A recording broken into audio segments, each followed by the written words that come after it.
Pizza সবার পছন্দের একটি খাবার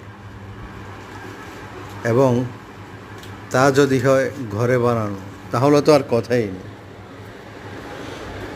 দেখে মনে হচ্ছে পিৎজা ইন, পিৎজা হাট, ডোমিনাস সবই ফেক। জিভে জল এসে যাচ্ছে আসলে দেখে। পিৎজাটা এত চিজ দিয়ে বানানো হয়েছে, মানে অন্য রকম মনে হচ্ছে আমার কাছে। এই যে চাপে চাপে দেখুন, কাটাই যাচ্ছে না, চিজ ভরপুর চিজ, কাটতেই কষ্ট হচ্ছে। কখন খাবো আমি শুধু অপেক্ষায়। লাস্টে কেচি নিতে হয়েছে, অর্থাৎ সিজার দিয়ে কাটার চেষ্টা করা হচ্ছে, যাতে গরম তো আসলে গরমের কারণে চিজগুলা নরম, এই কারণেই। এবং প্রচুর চিজ দেওয়া হয়েছে তো মোটামুটি কাটা হয়ে গেছে। খুব ইয়ামি মনে হচ্ছে আমার কাছে আসলে।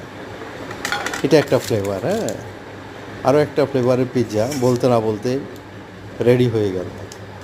এটাতে প্রচুর সসেস দেয়া দেখা যাচ্ছে, দেখেই বোঝা যাচ্ছে। এইটা মনে হচ্ছে আরেকটু স্পেশাল হবে। এটাও কাটার চেষ্টা করা হচ্ছে। অবশেষে আমি একটু খেয়ে দেখব, অবশ্যই খেয়ে আপনাদের বলবো কেমন হয়েছে। তবে আমার আসলে জিভে জল ধরে রাখতে পারছি না, খুব ভালো লাগছে দেখে। তো বাসায় মেম্বার তো আমরা 4 জন, 4 জনের জন্য 4টা প্লেটে নেওয়া হয়েছে। খেয়ে একটু বলি আমি কেমন হয়েছে আসলে। তো কামড় দিলেই বোঝা যাবে আসলে। একটা কামড় দিয়েই দেখলাম, এক্সিলেন্ট হয়ে গেল, কিন্তু খুব মজা হয়েছে আসলে।